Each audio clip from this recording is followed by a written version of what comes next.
lo que significa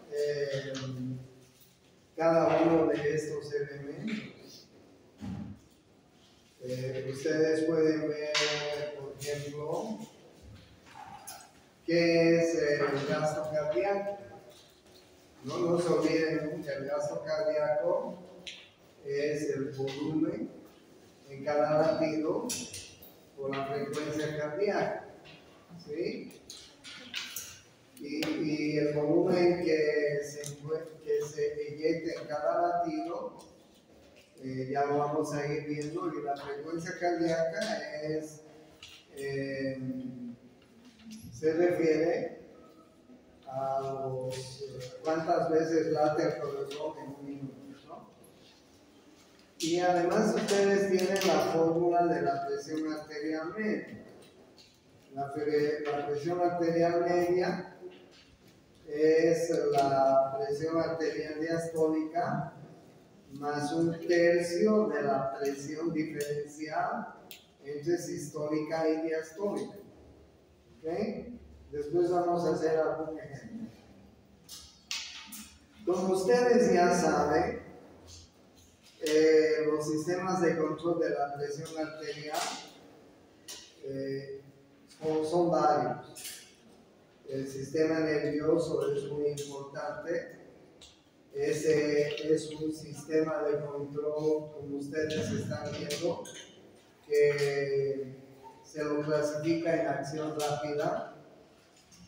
Hay regulaciones de acción intermedia y hay mecanismos a largo plazo que duran entre horas o días. El mecanismo inmediato, digamos, es el mecanismo de la regulación nerviosa, ¿no? Que ustedes ya saben. Está conformado por el mecanismo del simpático y del parasimpático. Y ustedes ya saben que el mecanismo simpático tiene un mediador químico que es la adrenalina y la noradrenalina. Y el parasimpático tiene un mediador químico que es la acetilcolina. El sistema simpático se llama también adrenérgico y el sistema parasimpático se llama colinérgico por sus mediadores químicos. Y ustedes saben bien que el sistema adrenérgico es el sistema del estrés, ¿es así? Cuando por alguna razón estamos ante un estrés, el sistema nervioso simpático se estimula junto con sus mediadores químicos, la adrenalina y noradrenalina. Pero quiero decir, es el sistema del estrés, no solamente para decir cuando estamos estresados, ¿no? Sino cuando estamos en situaciones de estrés. Por ejemplo, cuando estamos enfermos, también estamos en situaciones de estrés. Por ejemplo, cuando hacemos algún ejercicio, estamos en situaciones de estrés. Imagínense, por ejemplo, un partido de fútbol de la final entre dos equipos. Esa es una situación de estrés. O cuando estamos pues en alguna situación de peligro, también es una situación de estrés. Imagínense que alguien nos esté por asaltar, por quitar el celular, la cartera, en fin, son situaciones de estrés. Entonces el sistema nervioso simpático es el sistema del estrés, pero cuando digo estrés me refiero a muchas cosas, incluyendo enfermedad. Entonces el sistema nervioso simpático, ustedes saben que es el sistema estimulador, estimulador de las funciones, en este caso cardiocirculatorias, y en este caso el sistema nervioso simpático es el sistema estimulador de la presión arterial. Es decir, produce contracción arteriolar y aumenta la resistencia periférica total. Cuando digo aumenta la resistencia periférica total, me refiero que aumenta los vasos más delgaditos o más pequeñitos que existen, ¿no? Las arteriolas a nivel de los tejidos. Entonces, esas arteriolas a nivel de los tejidos, pues producen vasoconstricción, y cuando esas arteriolas se contraen, aumenta la resistencia periférica focal. Entonces, ustedes vean ahí todos los elementos que produce el sistema nervioso simpático. Contracción, aumenta la contracción venosa, aumenta el volumen de llenado del ventrículo derecho, aumenta el retorno venoso al corazón, aumenta la fuerza de bombeo del corazón, aumenta la frecuencia cardíaca y la contractilidad, es decir, la actividad cardíaca, aumenta la resistencia vascular periférica, que es muy importante, y por lo tanto, cuando la regulación nerviosa cuando el sistema nervioso simpático está estimulado, pues aumenta la presión arterial. Por eso es que la gente que vive muy estresada también vive con problemas de la presión arterial, ¿no? Hay gente que vive muy estresada en la vida, estrés nervioso, sí, ¿no? Imagínense, por ejemplo, un político, imagínense el presidente, imagínense los ministros, cuánto estrés tendrán, ¿no? Además, no solo por todos los problemas que tiene, sino por lo que alguna vez les pesquemos sus picardías, ¿no? Entonces, el mecanismo nervioso de la presión arterial está relacionado con el sistema nervioso simpático, el sistema nervioso adrenérgico. Ese es un mecanismo de acción rápida que está en relación con la presión arterial. Los mecanismos nerviosos de acción rápida están localizados en algunos sectores de nuestro organismo.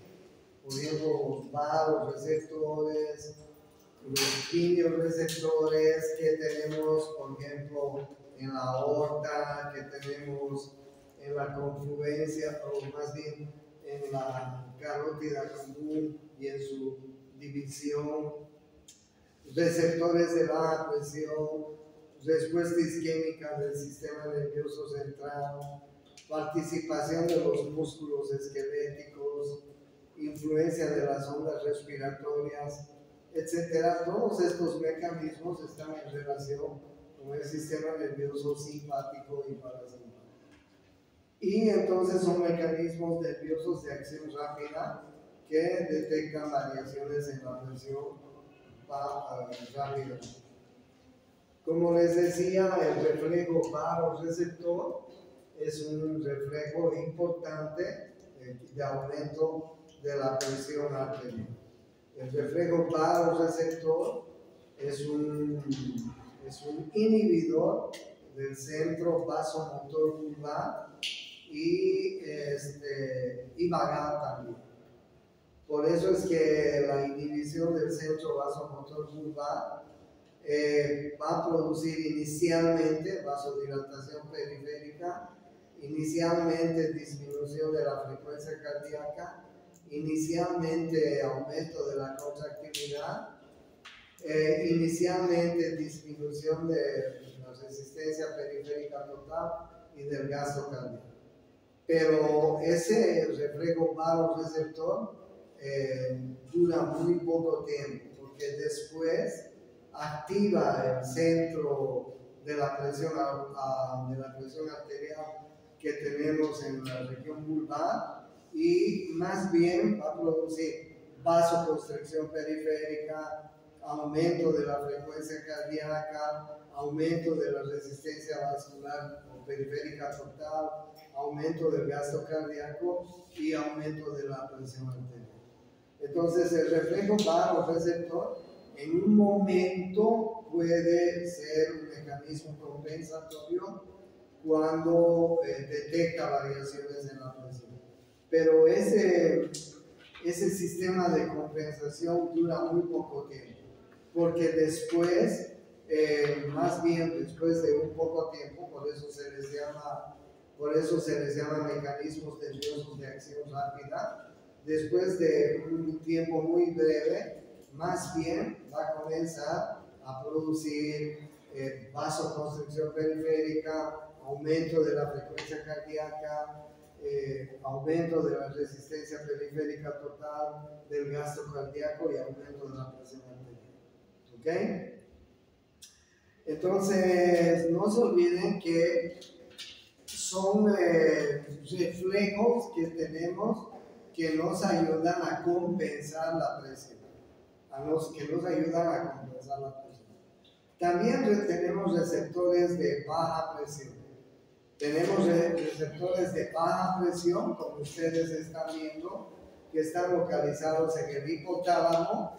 Estos receptores de baja presión son receptores que inicialmente y en un momento de duración corto también van a compensar la presión arterial bajándola, disminuyendo la resistencia periférica total, disminuyendo la reabsorción de sodio, el gasto cardíaco, la presión arterial, etc. Es decir, son receptores que actúan inicialmente compensando la presión arterial, pero la duración de estos receptores de baja presión, de estos receptores bajos receptores, duran muy poco tiempo, porque después más bien van a estimular a que aumente la presión arterial después de unos segundos. ¿Ok?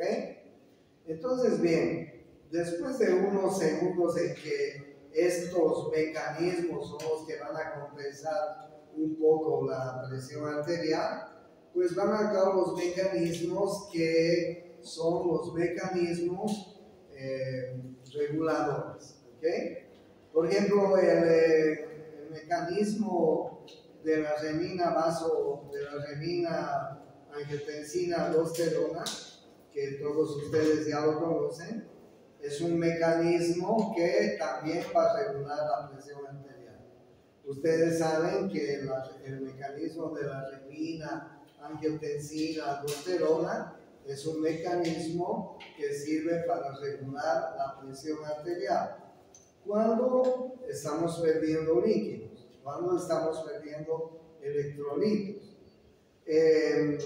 Mecanismos que, además de estimular la renina, angiotensina, aldosterona, van a relajar los vasos inducidos por el estrés, van a producir movimiento de líquidos a través de las paredes capilares, van a producir vasoconstricción, liberación de adrenalina y noradrenalina y vasopresión.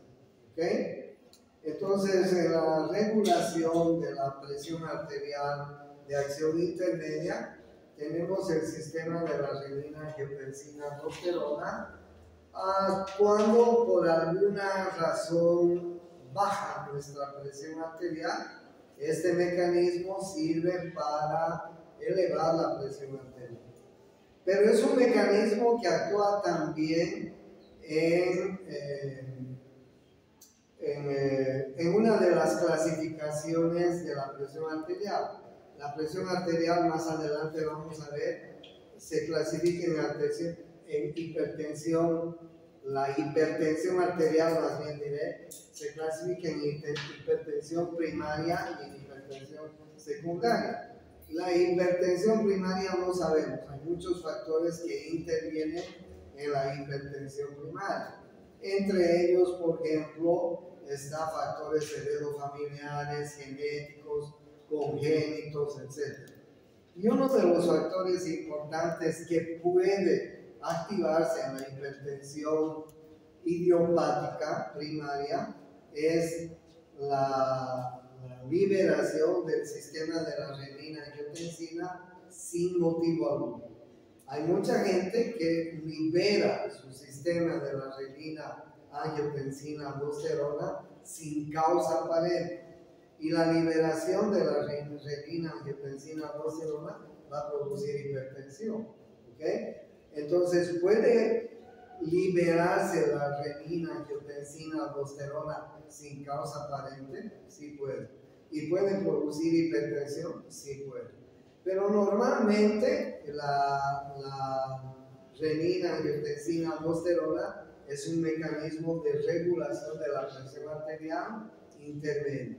Cuando por alguna razón perdemos líquidos, perdemos electrolitos, imagínense una diarrea profusa, vómitos profusos, o imagínense pérdida de sangre, un aborto incompleto o una herida que nos está haciendo perder sangre. Entonces se va a activar el sistema de la renina, angiotensina, aldosterona para aumentar la presión. Entonces uno de los mecanismos reguladores de la presión arterial de acción intermedia importante es el mecanismo de la renina, angiotensina, aldosterona. Cuando por algún motivo se nos baja la presión, este mecanismo nos va a aumentar la presión. Ya les decía, un mecanismo de acción rápida es el mecanismo nervioso, adrenalina, noradrenalina, que pertenece al sistema nervioso simpático. Un mecanismo de acción intermedio es renina, angiotensina, aldosterona. ¿Ok? Entonces, fíjense ustedes los factores de liberación de la renina. Yo les decía que cuando hay una disminución de la presión arterial por alguna causa, cuando hay una disminución del volumen sistólico, cuando hay una depresión de sodio, agua, potasio, de agua, electrolitos, etc., pues se va a liberar la renina, ¿sí? Como una forma de aumentar la presión. Entonces, la liberación de renina, angiotensina, aldosterona, que ustedes ya lo conocen desde fisiología, va a producir vasoconstricción, va a producir secreción de aldosterona. La aldosterona, ustedes saben que es una hormona que retiene líquidos y sodio, va a retener sodio, va a aumentar el volumen sistólico, va a aumentar la presión arterial. Entonces, ¿en qué circunstancias se libera renina, angiotensina, aldosterona? Se libera en estas circunstancias. Cuando estamos disminuyendo la presión arterial, cuando estamos disminuyendo el volumen sistólico, cuando estamos depletando sodio, potasio, agua, etc. ¿En qué circunstancias podemos disminuir estos elementos? Pues ya saben, un shock hipovolémico por cualquier causa, vómitos, diarreas, pérdida de sangre, de líquidos, de electrolitos, etc., van a liberar renina, angiotensina, aldosterona. ¿Ya? Como ustedes saben, las funciones de cuando se libera el sistema de la renina, angiotensina, aldosterona, como ustedes ya saben, es aumentar la resistencia periférica total, aumentar la presión arterial, estimular a la secreción de aldosterona. Cuando se secreta la aldosterona por la glándula suprarrenal, se va a retener sodio y electrolitos, y agua también, sodio, electrolitos y agua. Se va a liberar noradrenalina, va a estimular al sistema nervioso simpático, va a estimular la función cardíaca, el inotropismo, se va a producir vasoconstricción y aumento del gasto cardíaco. ¿Ok? Entonces, fíjense ustedes cómo las funciones del sistema de la renina, angiotensina son muy importantes cuando por alguna razón baja la presión arterial. Pero como les decía, hay muchas personas que liberan su sistema de la renina, angiotensina, aldosterona sin razón alguna. Y esas personas tienen hipertensión arterial. ¿Ok? ¿Cuáles son los mecanismos? Entonces, ¿cuál es el mecanismo a corto plazo? Nervioso. ¿Cuál es el mecanismo de acción intermedia? Renina, angiotensina, aldosterona. ¿Y cuál es el mecanismo de acción a largo plazo que regula la presión arterial? Como ustedes están viendo, mecanismo de diuresis y natriuresis. Nuevamente interviene el sistema de la renina, angiotensina, aldosterona. el sistema de la calicreína y quinina y el sistema de las prostaglandinas. Son mecanismos que van a regular la presión a largo plazo. ¿Okay? ¿Qué significa mecanismo de diuresis y natriuresis por presión? La diuresis y la natriuresis por presión va a aumentar la presión arterial si es que tenemos pérdida de líquido extracelular por mayor eliminación de agua y sales, ¿sí? Si es que tenemos disminución del volumen sanguíneo, si es que tenemos disminución del retorno venoso, si es que tenemos disminución del gasto cardíaco, pues va a haber una autorregulación vascular y se va a activar el mecanismo de diuresis y natriuresis. ¿Okay? Entonces, los mecanismos de diuresis y natriuresis están en relación que cuando tenemos estos elementos que nos van a hacer perder líquidos y electrolitos que van a disminuir la presión arterial, entonces nuestro riñón, por compensación, va a producir una retención de líquidos y electrolitos y se llama eso mecanismo de diuresis y natriuresis por presión. ¿Okay? Entonces, miren ustedes, si la presión arterial está disminuyendo, va a haber una retención de agua y sal. Si la ingesta de agua y sal es mayor de lo que normalmente tiene que haber en nuestro organismo, pues va a haber una excreción renal de agua y sal. Ustedes saben que el riñón es el regulador del exceso de agua y el exceso de electrolitos. Por eso es que cuando nosotros tenemos un exceso de líquidos y electrolitos, también se activa un mecanismo que va a hacer excretar el agua y los electrolitos. ¿Okay?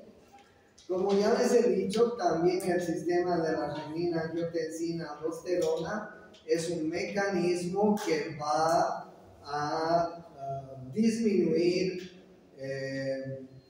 más bien aumentar la presión arterial cuando, pues por alguna razón, la presión arterial está disminuyendo.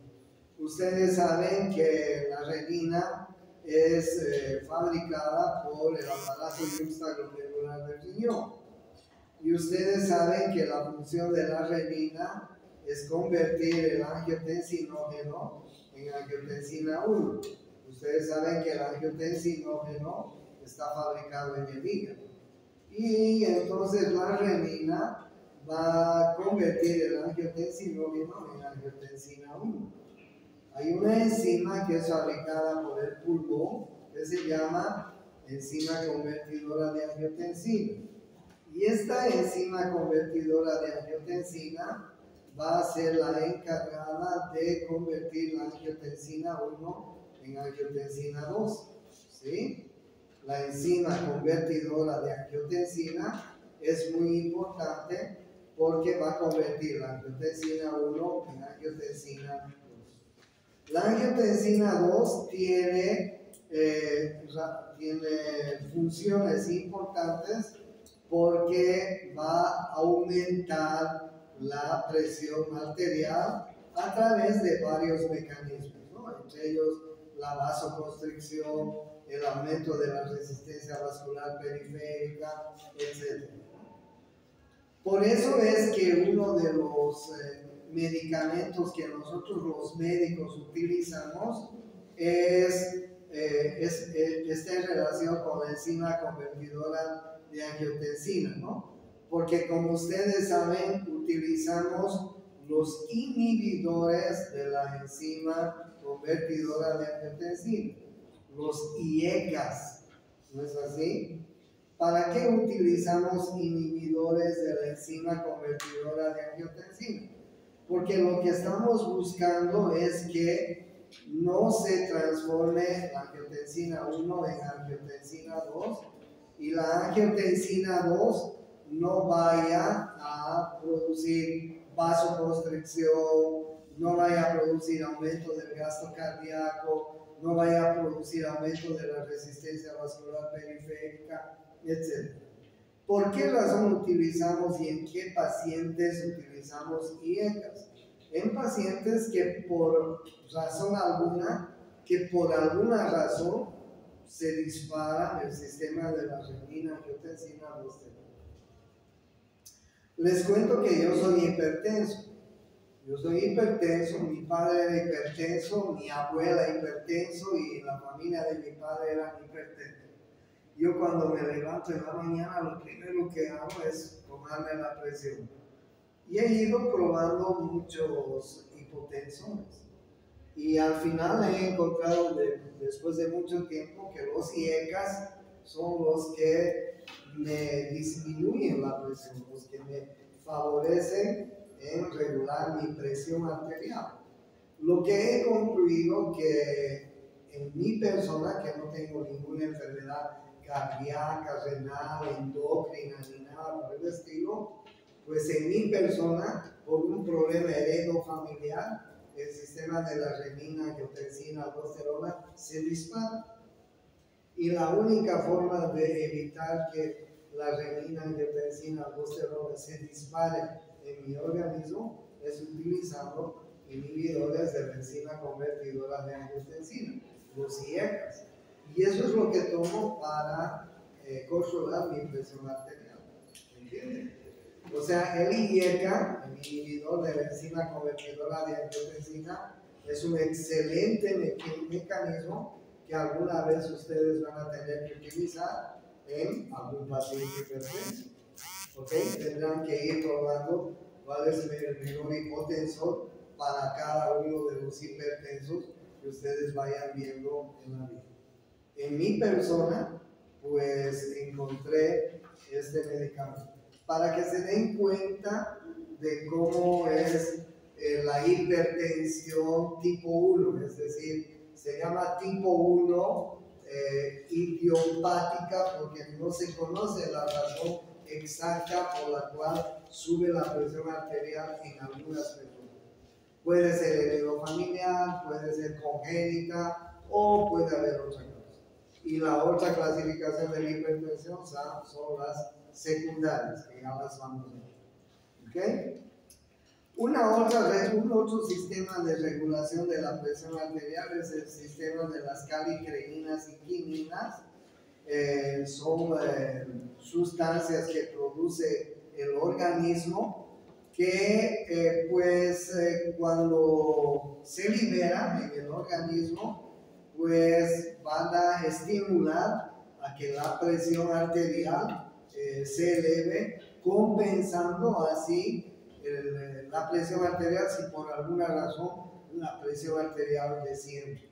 ¿Okay? Si por alguna razón nuestra presión arterial desciende, pues podría también dispararse el sistema de la calicreína y quinina para regular la presión arterial y mantenerla en estados favorables. En conclusión, ¿a qué se llama hipertensión arterial? A la elevación anormal de la presión arterial por encima de 90 milímetros de mercurio la diastólica y por encima de 140 milímetros la sistólica. Hay una tabla que se utiliza la hipertensión arterial en grupos etarios, perdón, por edad. Por ejemplo, miren ustedes los infantes de 7 a 11 años, esa es una presión arterial que podemos, los infantes, los pequeños, muy pequeñitos, podríamos considerar estas presiones. Si en un pequeño, menor de 7 años, la presión está por 90-60, un síndrome nefrítico, un síndrome nefrótico en los pequeños es muy común, pues podríamos considerar hipertensión cuando están por encima de 90-60. Normal es de 80-40. En niños entre 7 a 11 años, lo normal es esto, y la presión arterial hipertensa se considera así. Los adolescentes, miren ustedes lo normal, y miren cuándo podemos considerar hipertensión arterial. Y en los adultos, ¿cuándo podríamos considerar hipertensión arterial? Miren, entre 20 a 45 años, lo normal es 100 a 125 de sistólica y 75 a 80 de diastólica. Y por encima de 135-90 podríamos considerar hipertensión. En pacientes entre 45 a 65, 135, 140 en la sistólica, 85 eso es lo normal. Miren que si tú tienes un paciente de 50, 55 años y le encuentras una sistólica de 135, 140, no te asustes, porque por la edad es normal, es una persona mayor, ¿ok? Pero si la diastólica está por encima de 90, 95, sí, asústate. Lo que los médicos debemos tomar en cuenta, sobre todo, es cuando la diastólica está por encima de 90. Y si la diastólica sube por encima de 95, deberíamos asustarnos más. La sistólica no es para asustarnos mucho, porque la sistólica la podemos controlar. Lo que sí debemos tener miedo es cuando un paciente tiene niveles de presión diastólica por encima de 90, por encima de 95. Y miren ustedes, si ustedes tienen un paciente mayor a 65 años, la sistólica es 150 normal, la diastólica en 85 normal. Pero fíjate la hipertensión, si estés por encima de 160, por encima de 90, ya lo consideramos. Entonces, bien, dense cuenta que cuando hablamos de hipertensión, la diastólica no puede subir por más de 90. Ya es una hipertensión. La sistólica puede ir variando con la edad, pero la diastólica, miren que no. Entonces, ustedes tienen que tener atención cuando tengan pacientes con, sobre todo, elevación de la presión diastólica. ¿Listo? Algunas definiciones y terminologías de hipertensión. Hipertensión marginal, cuando la presión arterial está entre 140-90 y 160-95. Hipertensión sostenida, cuando hay elevación arterial de la presión arterial por horas o por días. Hipertensión arterial lábil, cuando la elevación es ocasional. ¿Ok? Hipertensión arterial acelerada, cuando hay un aumento creciente en una hipertensión previa sin papilema. Y hay hipertensión benigna y hay hipertensión de acuerdo a la evolución y a sus complicaciones. ¿Ok? Bueno, ¿cuáles son los criterios de vigilancia en la hipertensión? Los criterios de vigilancia en la hipertensión, les vuelvo a decir, sobre todo cuando la diastólica está por encima de 90. Cuando la diastólica está por encima de 90, debemos tomarle atención. Cuando la diastólica o la sistólica está por encima de 140, debemos tomarle atención. Pero si estamos hablando de una persona de 50, de 60 años, que tenga una sistólica de 130, 140, no hay problema. Pero la diastólica no tiene que elevarse por encima de 90. ¿Okay? Esta es una clasificación que se usa actualmente, gracias al último, el 2019 creo que fue este congreso. Y ahí ustedes pueden ver la clasificación de hipertensión sistólica y diastólica prehipertensión sistólica y diastólica, hipertensión arterial estadio 1 y hipertensión arterial estadio 2. ¿Okay? Miren ustedes la hipertensión arterial estadio 2, por ejemplo, es cuando la sistólica está por encima de 160 y la diastólica por encima de 100. Eso ya es un problema, ¿no?, para el médico. Y miren la estadio 1 cuando la presión sistólica está entre 140 y 159 y la presión diastólica está entre 90 y 90. ¿Ya?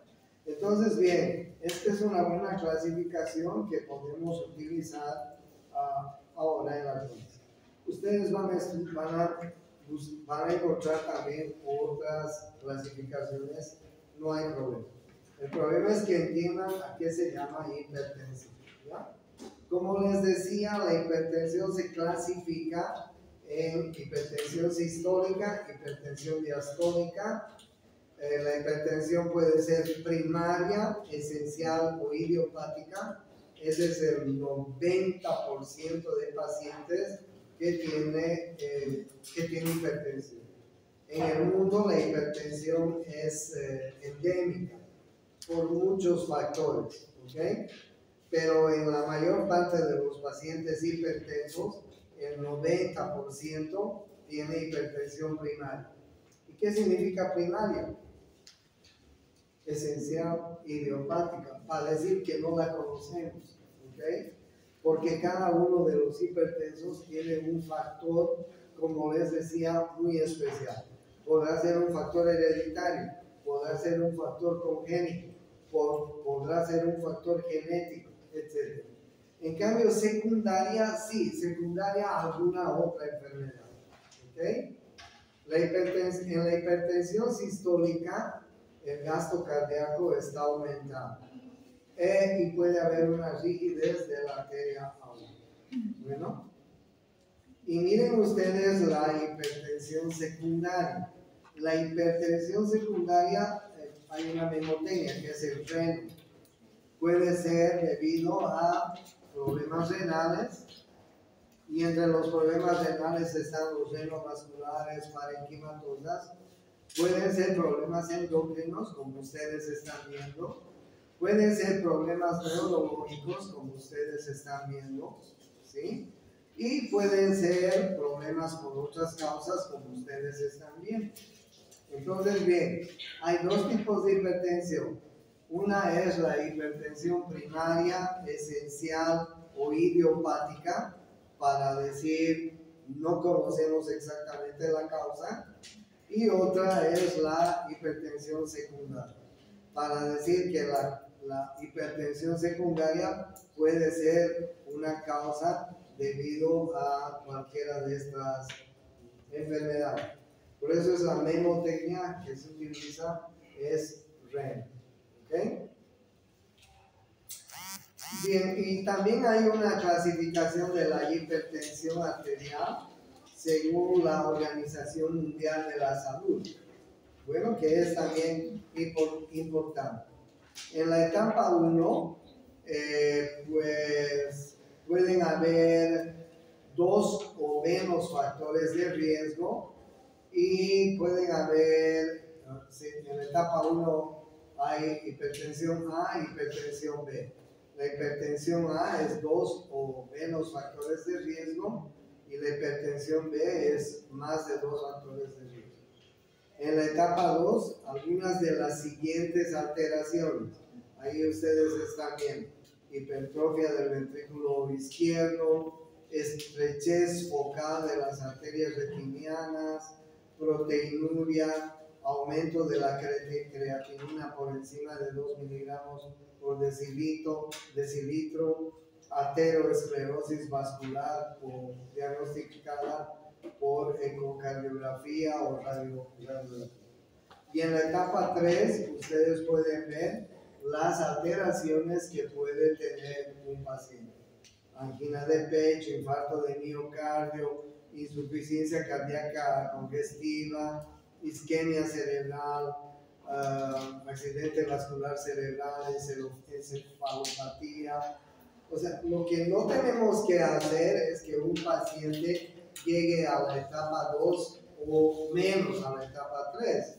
Porque imagínense si un paciente llega a la etapa 3, ya para qué hacer algo con él, ¿no? Si un paciente tiene qué sé yo, un accidente vascular cerebral y ha quedado así medio torcido con hemiplegia, etcétera, ya para qué, ¿no es cierto? Y si un paciente está en la etapa 2, también es un paciente problema. Por eso es que cuando hay un paciente con hipertensión, siempre tenemos que saber que ese paciente puede tener retinopatía hipertensiva, nefropatía hipertensiva, cardiopatía hipertensiva, etc. Y además tener otras alteraciones, ¿no? Entonces, fíjense, la etapa 1 es a donde los médicos tendríamos que mantener siempre a nuestros pacientes. La etapa 2 ya es un problema en ese paciente. Y la etapa 3 ya para qué hablar, ¿no? A muchos pacientes llegan cuando están en la etapa 2, en la etapa 3, ¿no? Porque como les decía a un comienzo, muchos pacientes ni saben que son hipertensos. De ustedes, ¿quién se ha medido la presión arterial en el último mes, en los últimos 3 meses? Seguramente muchos que no, ¿no es cierto? Y es así, en gente joven, ¿quién se mide la presión arterial cuando somos jóvenes? Alguna vez casualmente descubrimos que habíamos sido hipertensos cuando vamos por casualidad a alguna revisión médica. Pero en la juventud, pues no nos preocupamos de eso, ¿no? Ahora bien, cuando hablamos de hipertensión arterial, hay factores de riesgo, como ustedes están viendo, ¿no?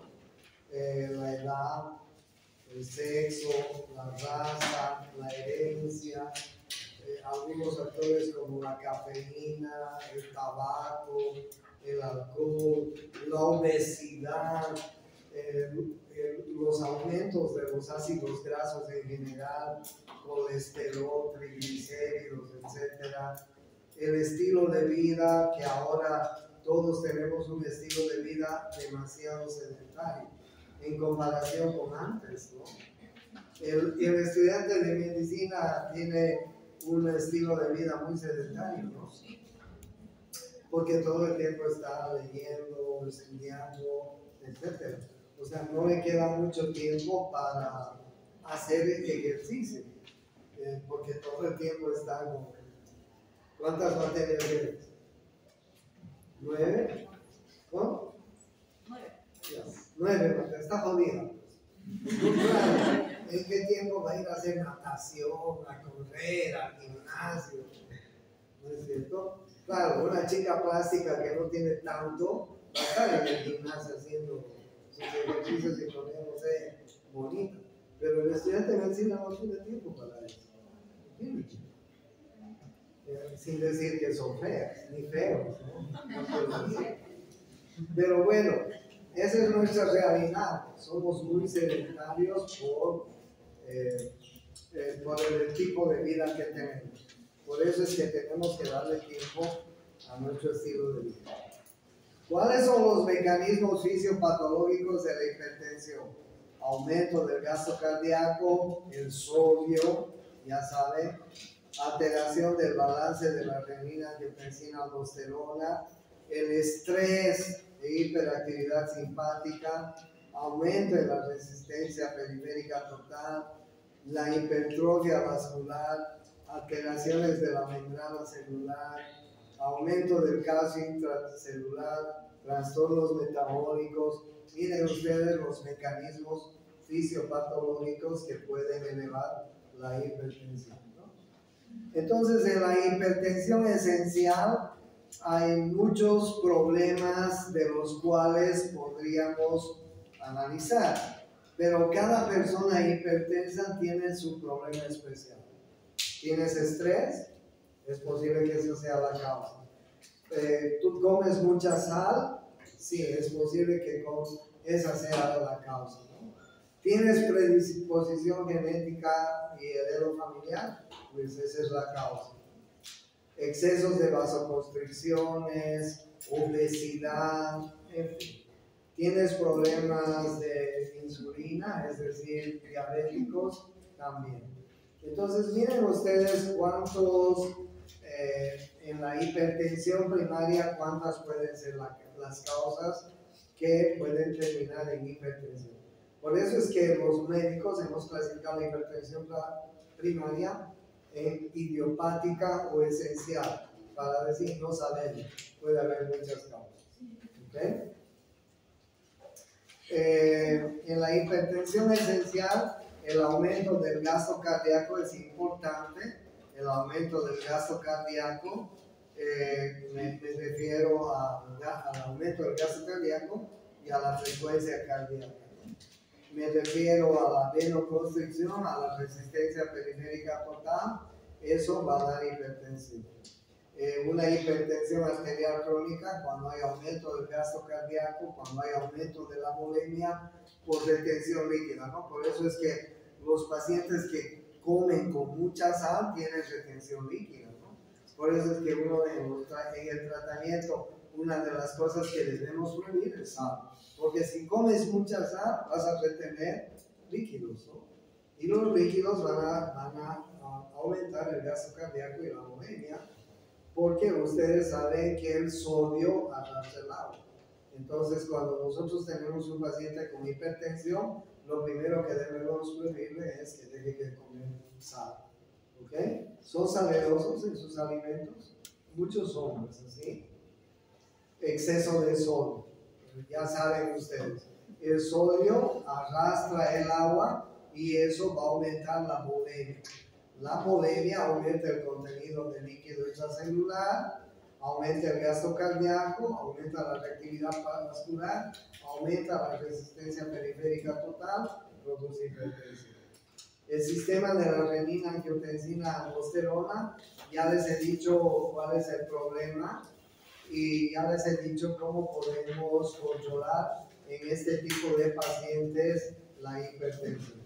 Los IECA son muy importantes en el tratamiento de este tipo de pacientes.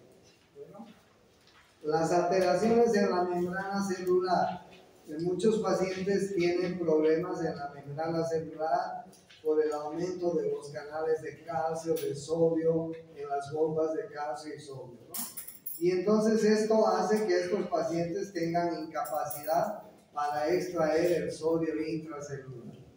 Y estos pacientes aumentan el calcio en células del músculo liso, aumentan el tono muscular, aumentan la resistencia periférica, producen hipertensión arterial. ¿Ok? El aumento del calcio intracelular es otro de los problemas que va a terminar en hipertensión arterial. También en la hipertensión arterial, trastornos metabólicos, como las dislipidemias. Cuando ustedes tengan un paciente que tiene sobrepeso, tienen que tomarle sus ácidos grasos, es decir, medir el colesterol, medir los ácidos grasos, medir los triglicéridos, medirles el VLDL, el HDL, ¿no? O sea, tienen que pedir un perfil lipídico en ese paciente. Porque si ese paciente tiene triglicéridos, colesterol, ácidos grasos elevados, ese paciente está haciendo o va a hacer una hipertensión, y esa es la causa del daño que se está produciendo en el endotelio de sus vasos, ¿no? En el endotelio de sus vasos se está produciendo acúmulos de grasa, y ese acúmulo de grasa dentro de los vasos va a producir que los vasos se vayan esclerosando, se vayan cerrando de a poco. Van formando ateromas, el acúmulo de grasas dentro de los vasos, y el acúmulo de los ateromas dentro de los vasos produce ateroesclerosis. ¿Ya? Los pacientes que tienen resistencia a la insulina, intolerancia a la glucosa, son pacientes también que por este problema, por la resistencia a la insulina, por el problema de la glucosa, van a hacer hipertensión. Ustedes saben que la función importante de la insulina es introducir el azúcar dentro de la célula. Pero si hay una insulina de mala calidad, si hay una resistencia a la insulina, ese azúcar se va a quedar dentro del espacio intravascular y esto va a conllevar a de que ese paciente tenga problemas en sus vasos sanguíneos. Va a producir vasculopatías, esas vasculopatías van a hacer que termine en hipertensión. La hiperinsulinemia. La hiperinsulinemia también se refiere a producir aumento en la reabsorción de sodio, aumento de la bulimia, aumento del gasto cardíaco, aumento de la actividad adrenérgica, aumento de la aldosterona. Miren ustedes cuántos problemas. Al final, pues hipertensión arterial. ¿Ok? Entonces, hay muchos factores que van a intervenir en la hipertensión arterial. En la hipertensión esencial también hay unos péptidos auriculares o natriuréticos que son los responsables de todo esto que ustedes están viendo en la diapositiva.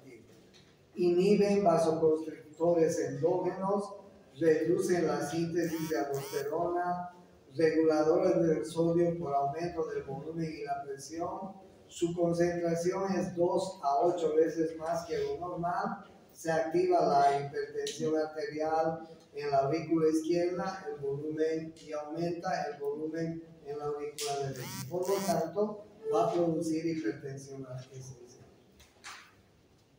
Dentro de la hipertensión esencial, yo les decía que pueden haber complicaciones, ¿no es cierto? Y ustedes pueden ver algunas complicaciones de tipo cardíaco en los grandes vasos, en el cerebro, en el riñón.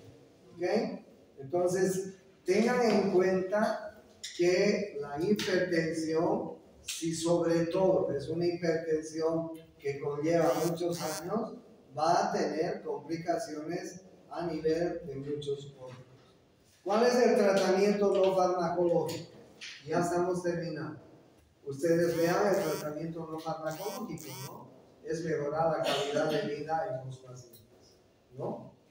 Y el tratamiento farmacológico, pues, diuréticos, antagonistas del calcio, los IECAS, vasodilatadores directos.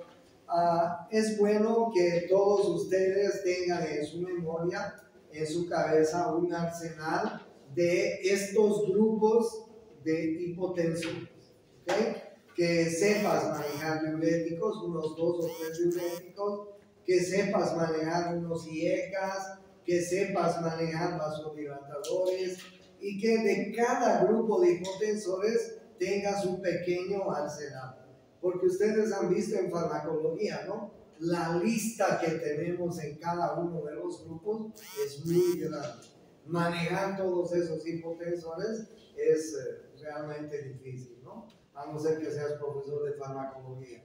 Pero después un médico general tiene que manejar grupos de todos estos medicamentos que pueden bajar la presión. Y tienes que ir probando en el paciente cuál será el mejor tratamiento que le puedes ofrecer. ¿Ok? ¿Cuáles son las propiedades deseables de un antihipertensivo? Disminuir la resistencia periférica total sin alterar el gasto cardíaco ni la perfusión tisular. Carecer de respuestas endógenas sin efectos metabólicos. Reducir el daño de órganos blancos. Eficacia como monoterapia. Dosificación en monodosis y bajo costo. ¿Okay? Esos son los manejos que debemos tener en el tratamiento farmacológico. Hipertensión arterial. Ojalá podamos terminar la parte de cambio hasta antes de la vacación, para que después de la vacación demos el siguiente.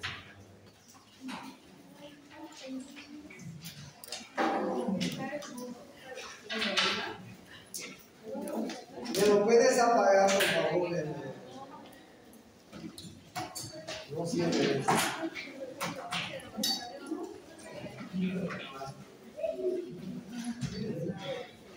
Gracias.